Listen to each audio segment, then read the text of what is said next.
Welcome to the new sound of online radio.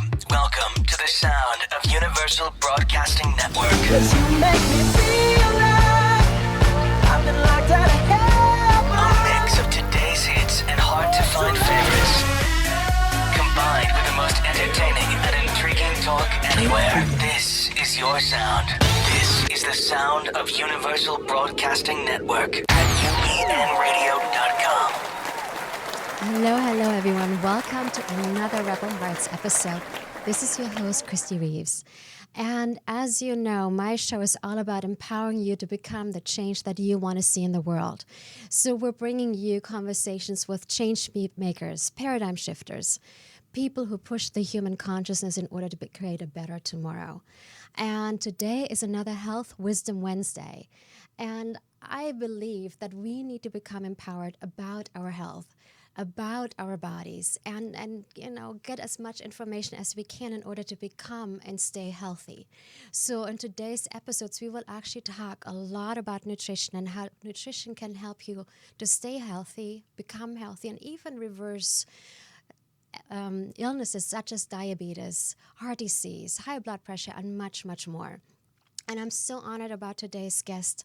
I started reading his book, and every single page that I turned, I was going, yes, this information is so brilliant and so good and so needed to get out into the world so we can all become empowered and stay healthy. So let me read a little bit about him, and then I'll get him on the show. Dr. Joel Fuhrman is a board-certified family physician, 6 times New York Times bestselling author, and nutritional researcher. Dr. Furhman presently serves as the president of the Nutritional Research Foundation. He has published multiple scientific articles on human nutrition, and he is also involved with multiple ongoing studies addressing heart disease, diabetes, and cancer. You might have seen him on his own PBS television health specials, which brings modern nutritional science into homes across America. Dr. Fuhrman's new book, Food Genocide, is his most important work ever. If all of America reads this book, we can immediately solve our healthcare crisis and save millions from needless suffering and mental illness.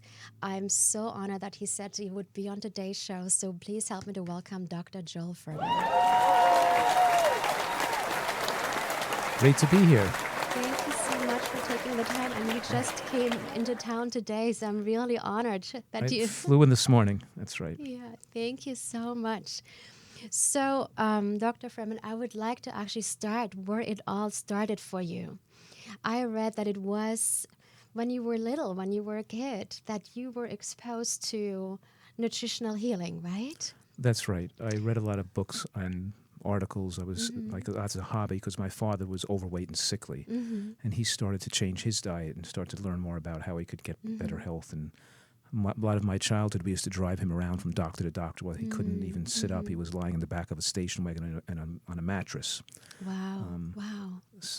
But in any case, even in my teenage years, I saw nutritional excellence be able to reverse diseases and help people get well. And I developed a little bit of a strong interest in it, even talking about it in school, in high school, and in colleges.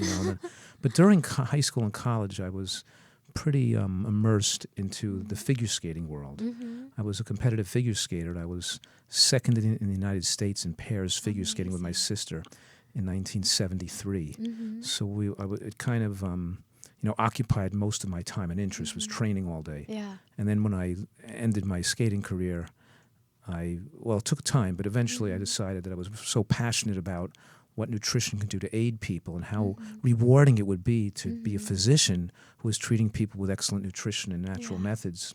So I went back. So I took the postgraduate pre-med course at Columbia and then went back to medical school. And how was your own nutrition as you were growing up and seeing what effects it even had on your father's health? Well, yes, I watched my father lose weight and get healthier. He had some serious issues, and I felt that it was helpful for our stamina in competitive athletics. Even today, my NutriTarian diet designed to maximize lifespan is being used by athletes all over the world to recover from diseases and to keep themselves more youthful and prolong their high degree of their athletic prowess in their younger life. You know, so you have famous tennis players. You have famous. There's even a guy from St. Louis who lost 80 pounds. He was a policeman, lost 80 pounds, and now is a top power lifter, you know, on a NutriTarian diet. And there's another guy who's 19 years old, who's right from this area, you know, in California, who's the #1 young triathlon in America. And he's been on a NutriTarian diet since birth. That's Connor Sachs. Yeah. That is incredible. Yeah. That is incredible. So explain to us, what is a NutriTarian diet? What is it? How does it differ from, you know, other diets that we're eating? Yeah. Well, just think about this. A NutriTarian diet, the word NutriTarian means high in nutrients. So can we design a diet to use modern nutritional science, all these advances we have in nutritional science? Can we combine a diet to make it rich in these nutrients that have antioxidants and phytochemicals that fuel the immune system to fight cancer? Yeah. Can we get the immune system so powerful that it's protected against cancer, no inflammation? Can we maintain a thin, favorable weight with very slow aging, and where we can live to be 100 years old in great health without dementia, without a risk of heart disease, without a risk of strokes or dementia? And the answer is yes.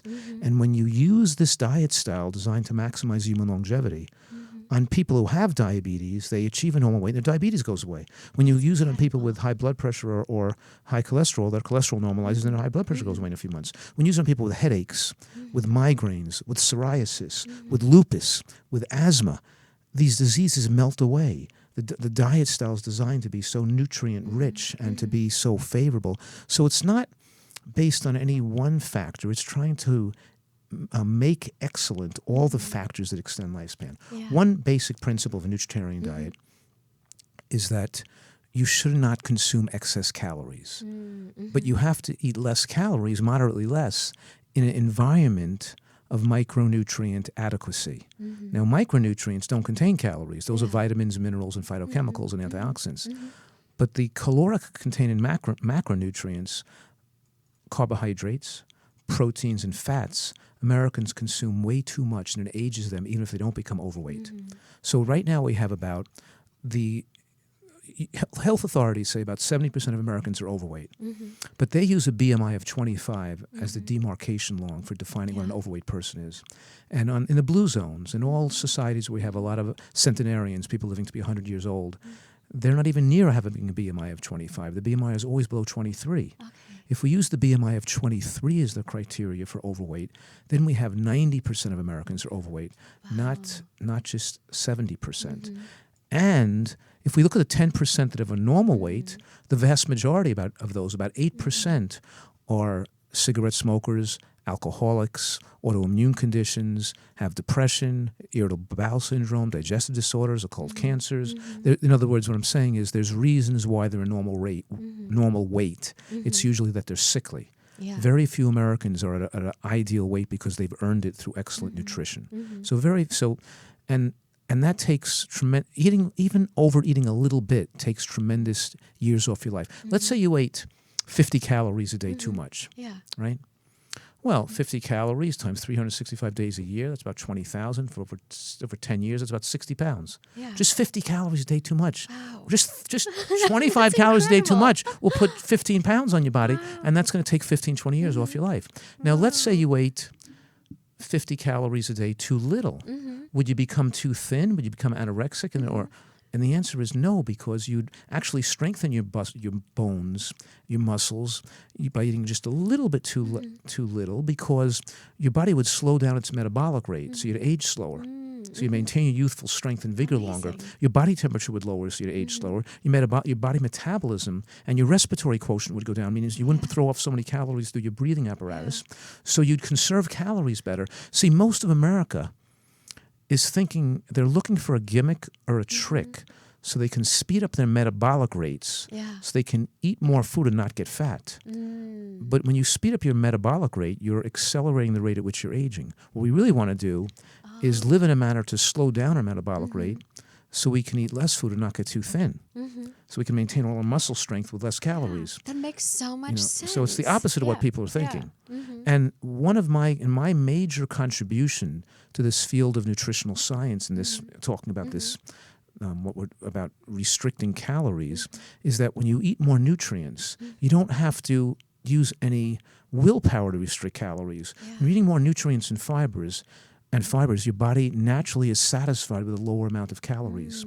So the mechanism, the strategy in which people can eat a little less calories without feeling hungry and feeling they're eating as much as they feel like eating is by eating more nutrient-rich foods, which naturally suppress appetite and put you in contact or in instinctual connection with maximizing your longevity by not overeating calories. So what I'm saying is, when you eat more green vegetables, when you eat raw onion and scallion, when you eat beans, when you eat string beans, when you eat lentils, when you eat berries, when you eat nuts and seeds, when you flood the body with a high amount of phytochemicals, you don't want to overeat anymore. Yeah.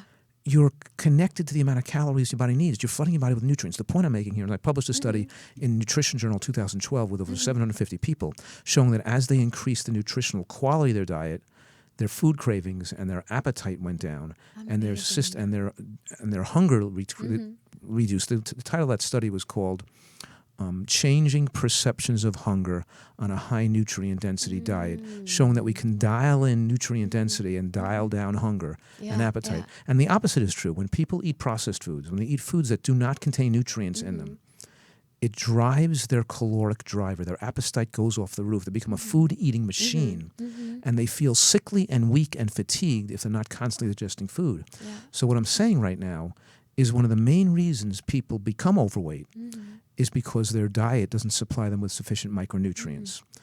So it's very hard to become overweight on a high micronutrient diet. If you're living on a desert island and you're living on vegetables and papayas and seeds and berries, foods that are, colorful foods that are nutrient rich, you couldn't be overweight. Yeah. And that's how we know that Skipper never really lived on that island. That's right. That's right.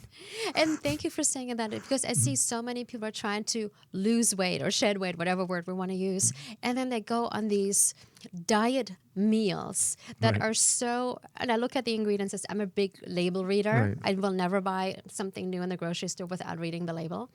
And it's mainly artificial flavors and coloring and ingredients instead of any kind of nutrients. Right. They try to cut back on calories, and they lose some weight, but then they regain calories with a vengeance. Yeah. And especially if they're taking in artificial artificial materials, because like you're saying, we can get the RDIs for all those vitamins and minerals in a vitamin pill or in one of these drinks. Yeah.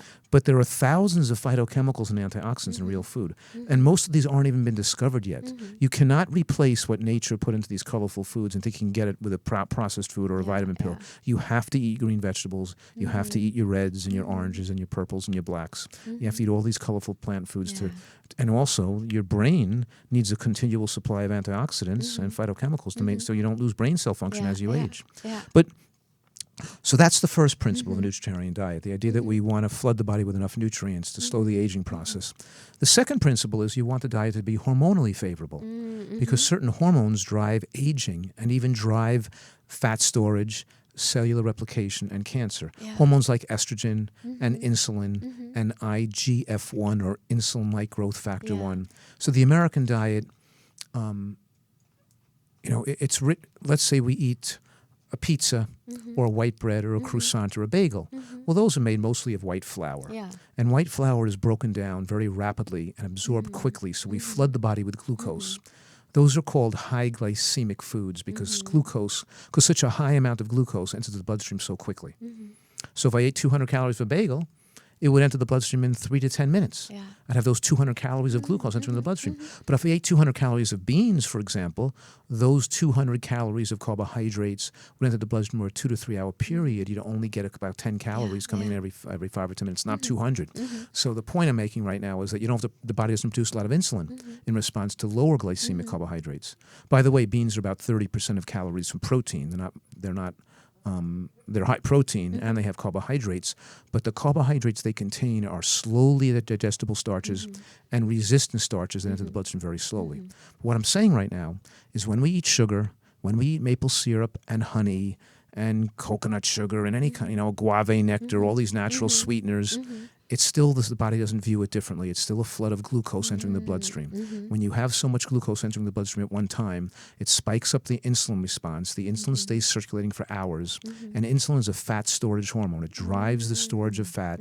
It drives angiogenesis and cellular replication. Angiogenesis means it's like a tree sprouts new roots very fast, while blood vessels sprout new roots, and they sprout new branches to grow to fuel the fat growth. And cancer cells and abnormal cells secrete angiogenesis promoters. And so angiogenesis allows tumors to grow in the body as it increases the storage and the production and the swelling of fat cells. That makes sense. Yeah. So we want to keep angiogenesis out of the picture. But when we eat mushrooms, when we eat cruciferous green vegetables, and we eat berries and nuts and onions, these foods have anti-angiogenic properties. They say, no way, Jose, I'm not letting you put fat on your body. They're anti-fat storage, they're anti-cancer. And they say no way, Jose in Spanish, too. They say no way, Jose. They're bilingual. They're bilingual, exactly. Right. That's amazing. What I so love what you're talking about is that we believe food affects our physical health. But you have a whole chapter in your book, how food affects our mental health and how we can actually change our mental state and even avoid things such as crime. Tell me more about that. Let me tell you about that. Like what we're saying here is, just so you understand, is that I know a lot of people know that fast food and processed foods and soda and candy and junk food and chips and all these unhealthy foods people eating, people realize they cause cancer, they cause heart attacks, they cause strokes. They don't necessarily know that a really a diet of nutritional excellence will reverse their high blood pressure and get and open their blood vessels so they reverse their chest pains, so they don't get diabetes anymore. They don't know how powerful nutrition is to really reverse diseases like psoriasis. They don't know that they're suffering so much. But another thing they don't know, which I'm talking about in this new book, Food Genocide, is they know the food hurts your body physically, but they don't know how much it hurts the brain. They don't know it takes away intelligence. That it increases violence and aggression. They don't know that it makes you unable to concentrate. It puts a brain fog. They don't know that it increases propensity for drug use. They don't know the extent at which fast food and processed foods and junk food destroy the human brain. And what I'm saying right now, just to make this clear, is that the link between candy and junk food and later life crime or drug addiction is more closely linked than the link between poverty and drug addiction and crime, than lack of parents and drug addiction and crime, than bad parenting and drug addiction and crime. The biggest link between, and we're talking about mental illness, can I just say that the studies show, the scientific studies, and not everybody likes to hear this, I'm threatening them, they're the status quo, in industry, in the food industry, but it's very threatening with some people. But the studies show that 2 servings of commercial baked goods or fast food a week, 1 French fry, 1 bagel or croissant or donut, just 2 servings a week, moderate consumption, increases risk of depression by 51%. And the 51%, and the risk goes up in a dose-dependent manner in the studies. That means when you go to 6 servings or 8 servings, you keep getting jumped in an increased developing of mental illness, which, of course, depression and other mental illnesses are the number one cause of disability in the country today, especially in young people. But I'm also saying that this is leading to criminal behavior, and the majority of people that are incarcerated in federal prisons today are there because of nonviolent drug-related offenses. And it leads to bigotry and racism as well. So the very foundation of our society is being torn apart by what we're eating. And people don't relate our healthcare crisis, our economic crisis, our criminal crisis, our problem with, they don't relate anything to food, where food is the primary driver of these behaviors that are, and so many factors in society are being destroyed by the improper nutrition that we're consuming. Yeah. And then they're in juvenile jail and they're being fed the same junk food Right. that we're getting at home. So That's it's, right. And we have studies where we show people that are incarcerated, if we feed them better and have them grow organic gardens, they have less recidivism, they leave the prison and they perform better in their outside world. They don't come back and be criminals again. So we already have the studies that show that we're able to intercede with nutritional interventions and help people better their lives. It's funny, I'm talking about bigotry and racism here. We learn in medical school that Black Americans, high rates of prostate cancer, obesity, diabetes, leg amputation, kidney failure. We're learning that what are these genetically weaker, more prone to these diseases? It's wrong. It's wrong. If we take away the skin color aspect and we really dial down to look at what people are eating, we could see no matter what the person's skin color, we can judge their risk of disease based on what they've been eating, not based on their skin color. When I did the research back to the Civil War, when the Black Americans were first freed, after the Civil War, there were more centenarians, more people living to be 100 in the Black community than there was in the white community. They had better health because they were eating more vegetables then, peas and beans and vegetables they were growing, and they were seeking educational opportunity, increasing their It wasn't until after the Jim Crow laws, the white supremacy movement, this violence against people, driving them to northern cities after World War I and World War II, when the fast food industry invented Tang and Spam and Twinkies and all these processed foods that soldiers could take on the battlefield. These foods could last forever, and we started selling these cheap foods in inner city communities where we started to see the health of people deteriorate who were living in the inner cities. And so now these foods become inexpensive. They destroy human brains. They result in tremendous detriment, and now we're blaming people for the problem, and not this food inequality that arose and started with the white supremacy movement back in the it also had to do with pellagra in the 1880s to 1920s, when there was a lot of the diet in the South was based on cornmeal and molasses and pork, very deficient in niacin, and pellagra became violent and homicidal and suicidal and very angry, and it caused the person to get red around the neck. They used to call them rednecks. It was the first use of the term rednecks because it was a nutritional deficiency, making people crazy and more prone to violence. And so this also had an effect on propagating or accelerated violence in the South around the 19th century. And the medical profession didn't consider pellagra a nutritional disease. They thought it was genetic. They would call these white people as like something wrong with them. And the eugenic movement in those times were classifying people with weaknesses based on their genes. Now we look back at it today and we realize that we're more similar than we ever thought. And the differences are not predominantly genetic. They're predominantly the food and these nutritional and some we're utilizing nutrients. And we utilize nutrients differently. We become violent. We become mentally ill. We become depressed. But in any case, I went through history and saw how it had a negative effect on society, so we can learn from our past mistakes. And we're doing it all over again today. We're destroying populations. The fast food genocide is talking about we're destroying populations because of food distribution and food. We have to educate and make it affordable and have food be available to people. Thank you. Yes. For example, some studies look at years of life lost based in food deserts where there's no supermarkets. And they track it based on the years of life lost based on how far away you live from where you can purchase food, right? Versus fast food or a convenience store that sells potato chips and soda, right? And they find that in the worst urban areas where supermarkets and a lot of produce is not available have 45 years of life lost on the average compared to other people with better supermarket access. And we're talking here about how it affects the genes. It actually affects your genetic code, so you pass it on to future generations. So your children now have problems. Your children are more prone. And we see autism, and we see autoimmune disease, and we see childhood cancer, and we see attention disorder, and we see allergies, and we see all these problems in children. And they go, where are these diseases coming from? Autism wasn't around 50 years ago. All these people didn't have allergies. So we're actually weakening the genetic structure of our society, where our future generations are going to be sicker and sicker and sicker. And we have to stop this in some way. And that's why I'm so passionate. I'm so anxious for so many people to read this book, Fast Food Genocide, because I feel if we can get enough people to be aware, things will change. We're going to get politicians, we'll get educators, teachers, celebrities, athletes, doctors, all the people to know about this. It's going to permeate down through society, and we could help so many millions of people from premature and tragic deaths. I love that. And thank you for writing the book, and thank you for being on that mission and being so passionate about educating the world about that. I mean, it's such an important topic. Thank you. I want to circle a little bit back to how fast foods affect our brain and how sugar affects the cognitive function of the brain.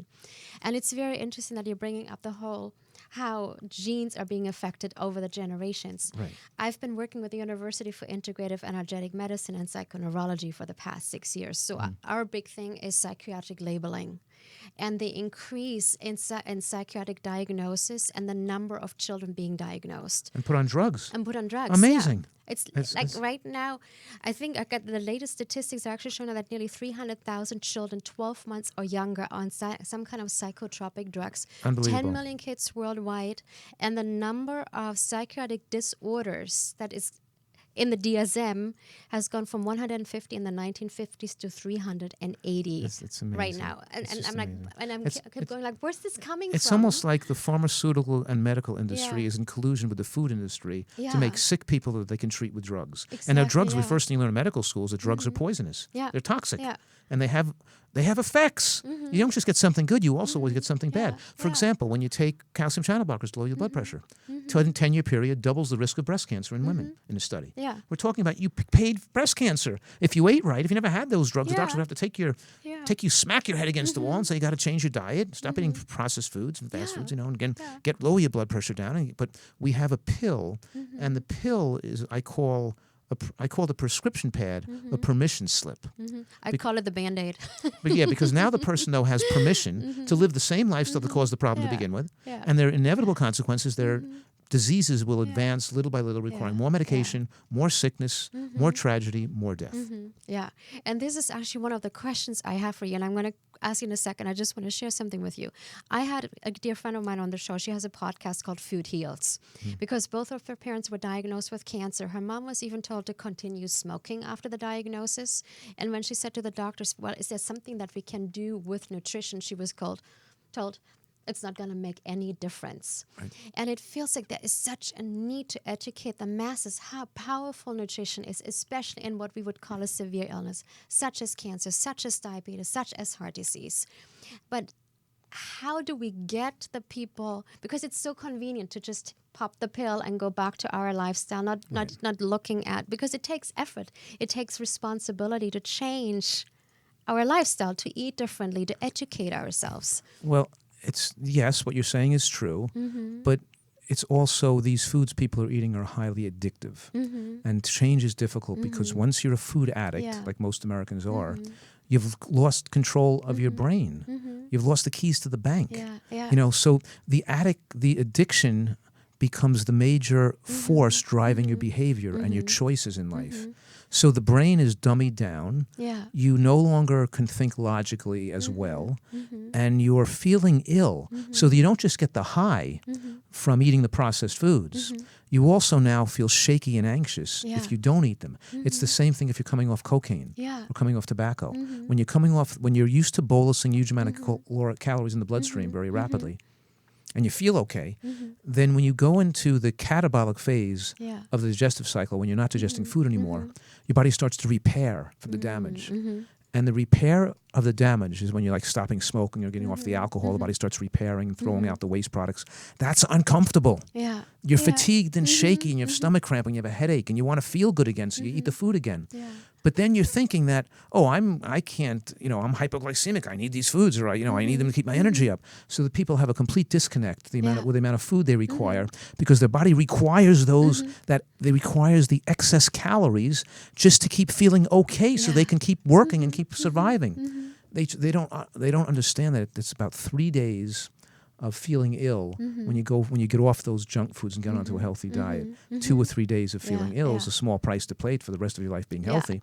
But they don't really ever get through that point. But there's a lot of reasons why. They're emotional eating. They don't get positive reinforcement, and also because so many people are ubiquitously eating unhealthy, you are seen as being strange, different, or not normal if you're concerned about your nutrition and not just popping junk food all the time. So it's almost as if the norm in our society today is to use food in a dangerous and addictive manner that will cut short your life, destroy your brain, and result in usually eventually serious illness. But in this country, even though people may live to be 75 or 80 years old, starting at age 55 and 60, they start to see those effects. They're on drugs. They know they're losing their body aches. They're losing their ability to be physically active. They're losing their mental concentration and focus.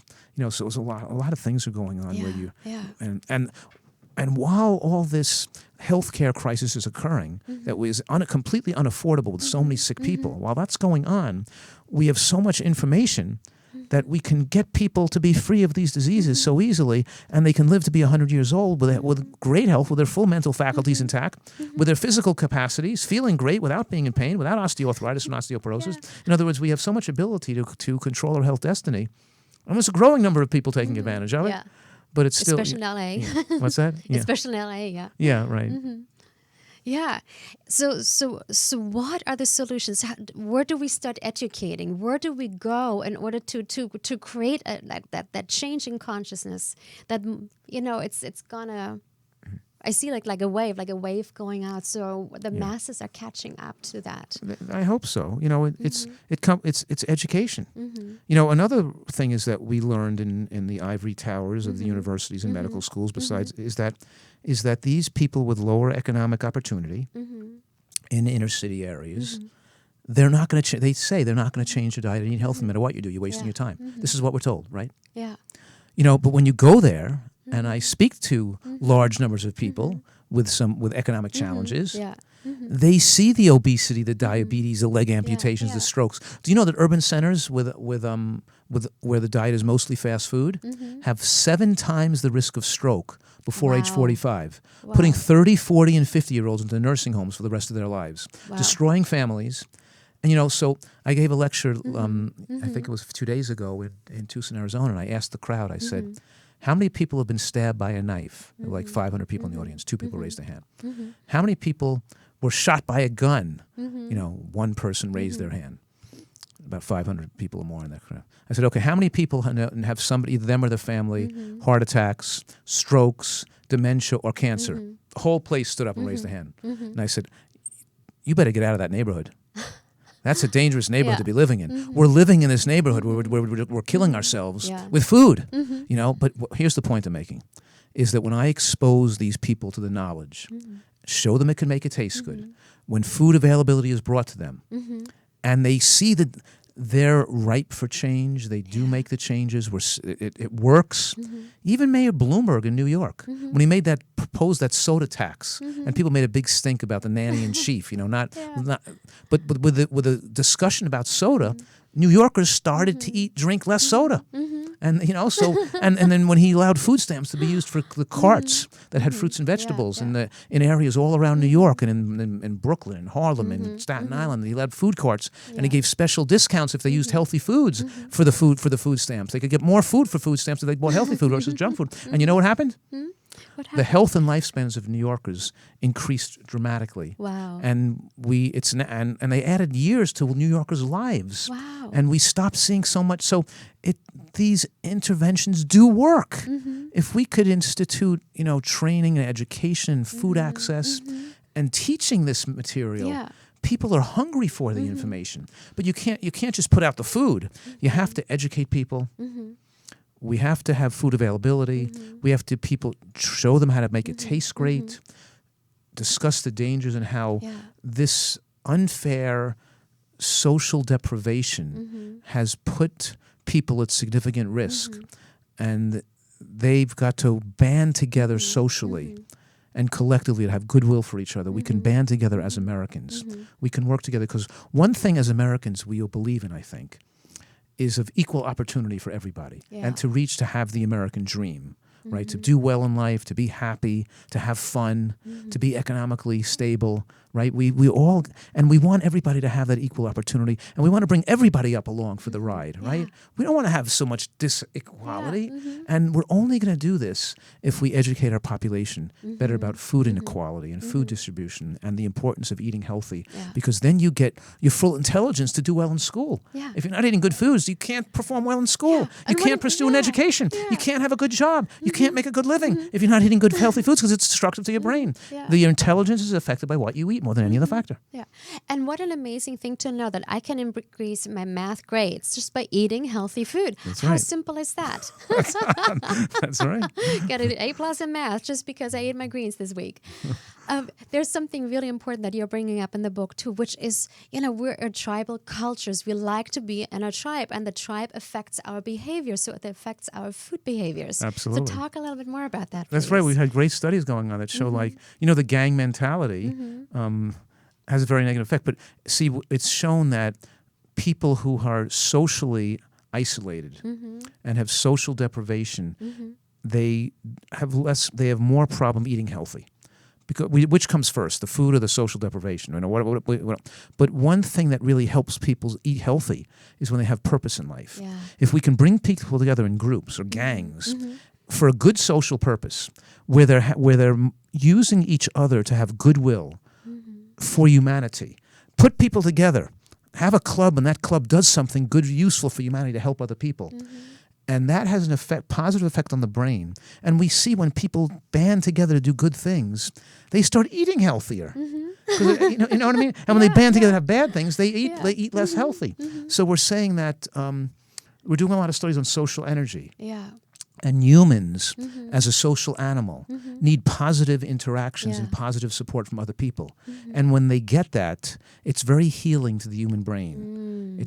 And so you combine proper social energy with good food, Yeah. and that's the mechanisms via which we can bring back Yeah. opportunity Yeah. to all Yeah. Americans. You know That's what I mean? amazing. Yeah. So I did the right thing on Sunday. I went to my Health Vortex party, and we had beautiful conversations and ate super healthy, organic, non-GMO, sugar-free foods. I want to talk a little bit more about the detoxification process, because we know that we're getting toxins into our body, even if we're eating organic foods. There's so much cross-contamination going on. There's also so many toxins that we're exposed to through non-foods, no matter if it's aluminum, even, glass bottles that have lead in it, or cadmium in other glassware. And I have to say, LA is really a healthy city where it's so easy to find healthy food. Right. But when I tried to buy a bookcase a few years ago for my office, there was one store in Los Angeles that had solid wood instead of treated wood, because I didn't want to have the chemicals in my environment. So how do eating that really dense nutrient diet, how does it help us to have our body system of detoxification going and on a continuous basis? Yes, your body is all that always exposure? trying to remove waste products. But I have to say that the major waste products that cause aging and disease are the waste products your own body produces, not what you take in from your external environment. Interesting. You still can be toxic from arsenic, and brown rice is now contaminated with arsenic, and we can be contaminated with all these things like you're saying, lead and all the mercury from fish and all these other things. But the point is that when we take in high glycemic carbohydrates, we form glycoproteins that age our cells. And the body makes advanced glycation end products from the things we're eating that age us. So the diabetic, which has high circulating glucose and higher insulin levels, higher circulating insulin, they become blind, or they get nerve damage in their legs, or they accelerates kidney failure. Yeah. It's the buildup of AGEs, advanced glycation end products. That's primary. It's the primary villain causing these deterioration. And so your body is always trying to remove these substances. And your body is a miraculous self-healing machine. Yeah. It doesn't want to build up these substances. And it works to the liver and the kidney work together as a team to make fat-soluble toxins water-soluble, so they can be excreted to the kidney, and your skin can secrete fat-soluble toxins through the skin surfaces. So the body can remove these things. But it doesn't effectively remove toxins in the feeding state. When you're feeding, it's called the anabolic phase, is when you're digesting food. While you're chewing, when the food is going in your digestive tract and being absorbed into your bloodstream, put away into the liver, stored as glycogen, your body is not detoxifying. It's mostly just bringing things into the body. Yeah. It's when you finish digesting and you go in the catabolic phase, Yeah. when you're no longer digesting food, that's when the liver can accelerate and really remove it, repair. Like when we sleep at night, we remove free radicals from the brain, and the brain rests. And we find that when people finish dinner earlier and have a 13-hour window between the finish of dinner to the start of breakfast, they live longer. Like a study done with women, for a 10-year study with thousands of women who had breast cancer. And we tracked their risk of recurrence or death from breast cancer. And those that had a 13-hour window, wasn't even a good diet, they ate the same diet. Yeah. If they didn't eat as frequently, they had a 26% reduction of breast cancer recurrence just from eating the same amount of calories, just from trying to eat an earlier dinner. But the point I'm making right now is that Americans are told that they should eat frequently. They should snack all day, right? Yes, exactly. It's the opposite of what we need to do. That's what I was told. And they can't not eat frequently because the body, I talked earlier, when the body is toxic and the toxins build up from low nutrient intake, because you need these nutrients to remove toxins. The more toxic you are, the more unhealthy your diet is, the more you feel ill and shaky, and panic becomes more painful when you enter the catabolic phase of not digesting food anymore. That means the minute people stop digesting food, they start to feel ill and they have to eat again. Yeah. They can't detoxify. You have to detoxify when you're not eating. And here's what I'm saying. I'm saying feeling good is getting sick. It's feeling ill that means you're getting well. When your body's removing the toxins, that's what the detox is. When you're drinking 5 cups of coffee a day, you stop coffee, you have a headache for 2 days. Yes. You could feel better by giving you Escid, Vanquish, Fiorinol, Fioricet, Midrin, Excedrin, who's barbiturates and caffeine to stop the headache. But that's going to cause more headaches to occur when you rebound from those drugs. Yeah. The point I'm making is that people think that they're feeling better, they're getting better, and reality is if you're not healthy, you have to feel a little worse for a temporary period of time in order to get better.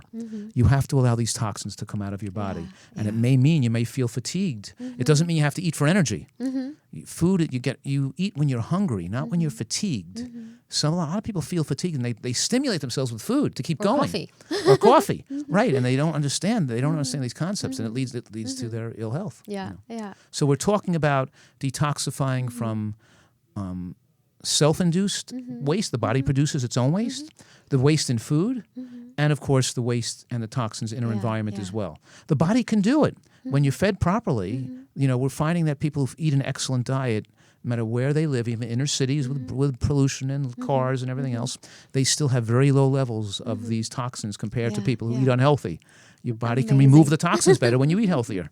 Amazing. And how many hours before going to bed do you suggest having your last meal? Right. I'm suggesting that you go to bed on an empty stomach.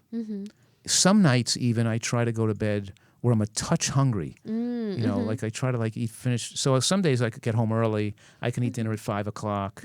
I can finish eating dinner by 6 and go to bed at 11. I have 6 to 7, 8, 9, 10. It's like 5 hours before I eat dinner. I went to bed. But just 3 to 4 hours is good. You really should try not to eat late at night. Yeah. And to have that big. So it's more important to not eat going to bed than it is not to snack between meals during the day. Okay.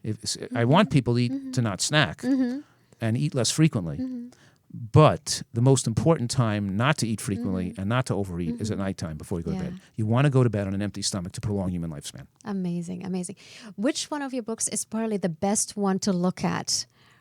Recipes, diet, out of all of your amazing 11 books. Thank you. Well, this book, Food Genocide, is my newest book. And I'm here in L.A. and I'm going to be on television tomorrow. I'm going to speak at University of Laverne tomorrow night, and I'm going to Costa Mesa to speak there this weekend, and I'm going, going all over the place around here. And there's 65 fantastic recipes in that book. It's a great start book. It's a great, but it's not a cookbook. My Eat to Live cookbook and my Eat to Live Quick and Easy cookbook have much more recipes in them. And even my Eat for Health book has 150 recipes. My Eat to Live cookbook has more than 200 recipes. These recipes are phenomenal. Yeah. They are so incredibly delicious. I'm just saying that we're not giving up, because I know what people are thinking listening to this. They're saying to themselves, oh yeah, he's saying we could live a lot longer, maybe live to be 100 years old in good health, but I'd rather die younger and eat what I feel like eating because I'll enjoy my life more. Yes. But that's your addictions talking. That's your delusional, irrational self trying to protect your addictions. They don't realize they're not enjoying their life more. They're enjoying their life less. Smokers don't enjoy their life more. They're not getting a more enjoyable life because they're addicted to cigarettes and don't want to give it up. The addicts are looking for excuses not to give up their food addiction.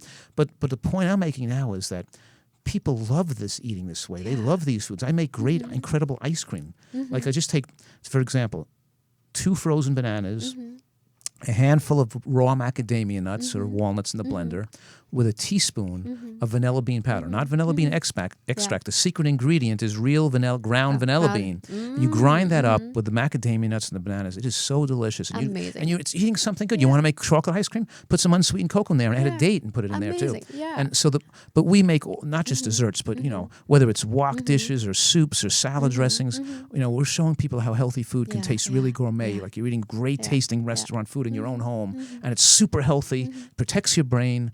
So yes, I have to recommend my Eat to Live cookbook. Okay, so get Fast Food Genocide on all the Eat cookbooks. Right. And so the Eat to Live and all the other ones. I have Eat to Live cookbook and the Eat to Live quick and easy cookbooks, and they both sell really well. Yeah. And a lot of people got one, still got the other, because they want the quick and easy recipes, and they want the real gourmet, fancy recipes too. You know what I mean? And thank you for busting that myth, because I think that is the biggest resistance sometimes, where people feel I need to deprive myself if I eat healthy, or it doesn't taste as good. I like my cake, or I like my burgers or pizza, whatever it is. But there's so many amazing dishes out there, and I have to, and a testimony to that myself. When I was in school, I didn't have a lot of money. I was a vegetarian, so I thought I was eating healthy just by not eating meat, and I lived on vegetarian fast food, and it tasted good at that time. And it a lot of tasted people really good. get depressed. They get depression. They get the shakes and anxiety, and they go back to eating a meat-based diet again because they're not getting the fatty acids. So it's like that's right. There's so many people on vegan diets that get into trouble because they're not eating a healthy enough diet. They just think cutting out meat's going to make them healthy, and they're not taking in the EPA and DHA, those fatty acids that about a half to a third of vegans need, because just genetics play a role in whether we convert the short-chain fatty acids from flax seeds and walnuts and greens. It's called ALA, alpha-linoleic acid, into the long-chain EPA and DHA, and not everybody converts the same. So some people get in trouble.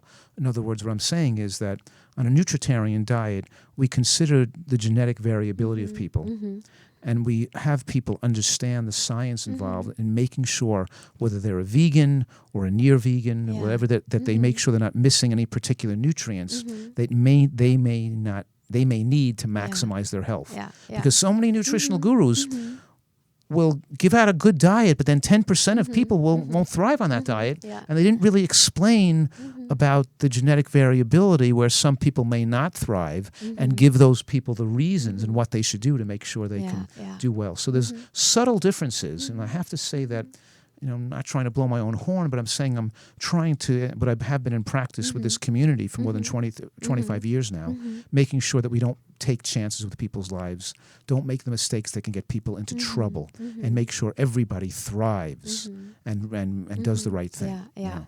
I want to finish up with one thing that I found so fascinating in your newest book, in the Fast Food Genocide. You talk about,